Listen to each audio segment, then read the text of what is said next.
Here's a question. What if you could take the checklist of one of the most disciplined investors alive and just run it across the whole ASX? That's what we're doing today. This is the Investor Lens series. The idea is simple. Each episode, we take a famous investor's documented criteria, the actual rules they've written down, and we screen the ASX against them. Nothing made up. Their words, our market. Today, that investor is Bill Ackman. Pershing Square, concentrated bets, $30 billion under management, and an 8-commandment rulebook he's been sharpening for 20 years.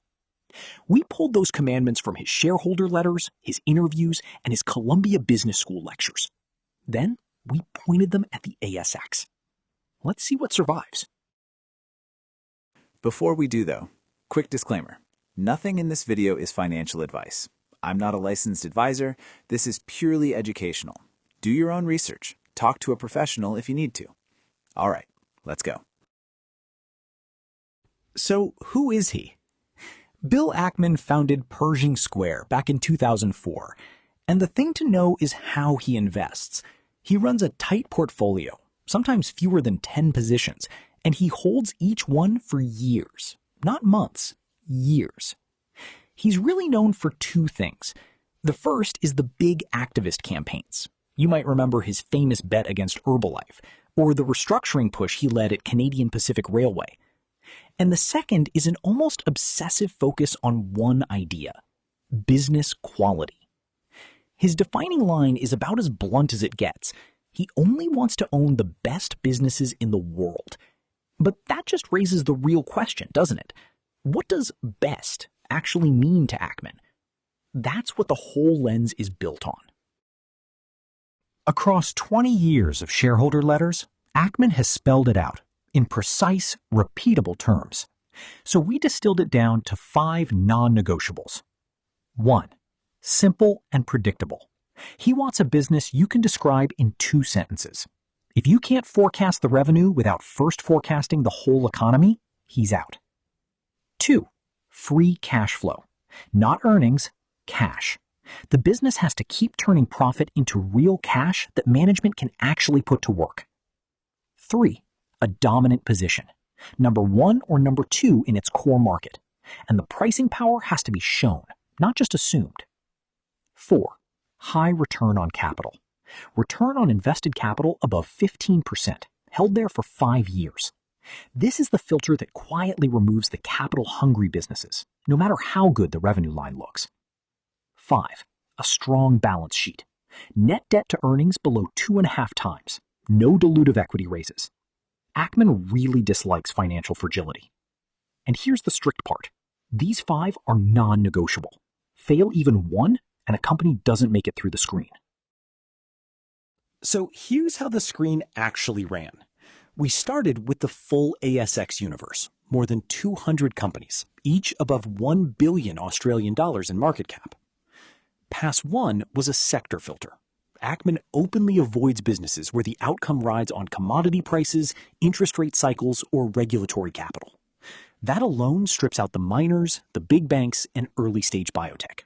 We're down to around 80. Pass 2 applied all 5 non-negotiables at once. Free cash flow positive in 4 of the last 5 years. Return on invested capital above 15%. Revenue swings under 25%. Net debt below 2.5 times earnings, and no equity raises in 3 years. That cut the list to roughly 15. From there, we layered on what Ackman prefers: asset-light models, recurring revenue, and as little exposure as possible to forces management can't control. And 3 names rose clearly to the top: Technology One, REA Group, and Cochlear. Let's start with the closest fit of them all. Technology One scores 25 out of 30, the closest fit on the entire ASX. Here's why. Simple and predictable. Pass. It sells mission-critical enterprise software on subscription to ANZ governments, universities, and councils. You can describe it in 2 sentences. Free cash flow. Pass. Subscription billing pulls cash in early with no heavy capital spend. Cash conversion stays above 90%. Dominant position. Pass. It's number one in its niche, and switching costs are brutal. 15 years in, the pain of moving beats almost any price difference. Return on capital. Pass, and striking.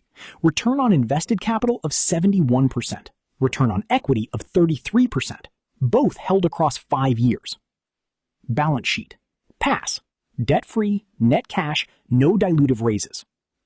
The gap, and there's always one, is external risk. Government budget cycles add timing wobble, and the UK expansion adds execution risk the home market doesn't have.